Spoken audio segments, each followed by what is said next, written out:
সামরিক স্থাপনায় পাল্টাপাল্টি হামলা ইরান ইসরায়েলের। যুক্তরাষ্ট্র সংঘাতে জড়াবে কিনা জানা যাবে 2 সপ্তাহের মধ্যে। জড়ালে নরকে পরিণত হবে পুরো মধ্যপ্রাচ্য, ইরানের হুঁশিয়ারি। ইরানে পারমাণবিক অস্ত্র তৈরির প্রমাণ পায়নি জাতিসংঘ। নিরাপত্তা পরিষদের জরুরি বৈঠক আজ। নেতানিয়াহুর কপালে পড়েছে চিন্তার ভাঁজ। আরব নেতারা মুখে কুলু পাটলেও ইরানের পাশে দাঁড়ালো উত্তর কোরিয়া, চীন ও রাশিয়া। ক্ষেপণাস্ত্র ছুড়ে যুক্তরাষ্ট্রকে কঠোর হুঁশিয়ারি কিমের। ইসরায়েলকে মধ্যপ্রাচ্যের ক্যান্সার বলে সম্বোধন। ইরান ইসরায়েল সংঘাতে যুক্তরাষ্ট্র যুক্ত হবে কিনা এই বিষয়ে 2 সপ্তাহের মধ্যে সিদ্ধান্ত নেবেন প্রেসিডেন্ট ডোনাল্ড ট্রাম্প। জবাবে তেহরান বলেছে, যুক্তরাষ্ট্র সংঘাতে যোগ দিলে নরকে পরিণত হবে পুরো অঞ্চল। আর নেতানিয়াহু জানিয়েছেন, শাসক পরিবর্তন নয়, ইরানের পরমাণু ও ব্যালিস্টিক কর্মসূচি ধ্বংস করাই তাদের মূল লক্ষ্য। এদিকে 7ম দিনে সামরিক স্থাপনায় পাল্টাপাল্টি হামলা চালিয়েছে ইরান ইসরায়েল।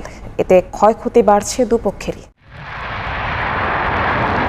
পাল্টাপাল্টি হামলা অব্যাহত রেখেছে ইরান ও ইসরায়েল। ইসরায়েলি ড্রোন ও বিমান একযোগে আঘাত হেনেছে তেহরানের গুরুত্বপূর্ণ সামরিক ঘাঁটিতে।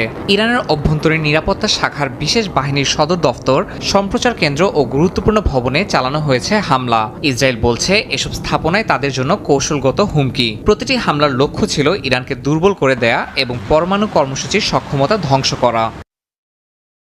তেহরানে হামলার পর একাধিক জায়গায় অনুষ্ঠিত হয় নিহতদের জানাজা। দক্ষিণ পশ্চিমাঞ্চলের আহবাজ শহরে কফিন বহন করে শোক মিছিলে অংশ নেন শত শত মানুষ। ইরান দাবি করছে, সাধারণ মানুষের উপরে হামলা চালাচ্ছে ইসরায়েল। যদিও এসব হামলাকে সুনির্দিষ্ট সামরিক অভিযানের অংশ বলে দাবি করছে নেতানিয়াহু বাহিনী।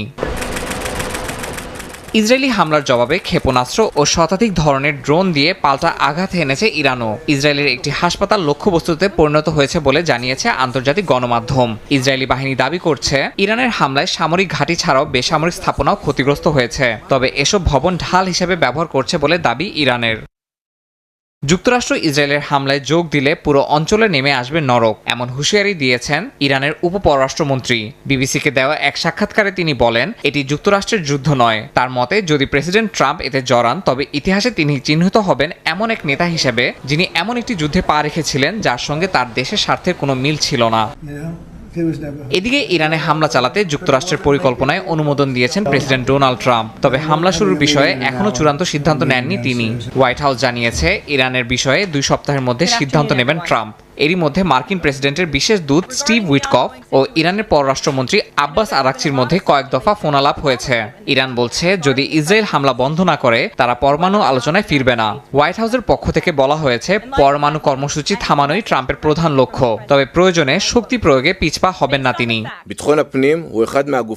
ইসরায়েলি সামরিক গোয়েন্দা প্রধানের মতে, ইরান এখন আর দূরবর্তী হুমকি নয়, বরং সরাসরি সংঘাত উপযোগী শক্তি। সে অনুযায়ী হামলার গতি আরও বাড়াতে যাচ্ছে তেল আবিব। এই পরিস্থিতিতে মধ্যপ্রাচ্য জুড়ে নিরাপত্তা জটিল হয়ে পড়েছে।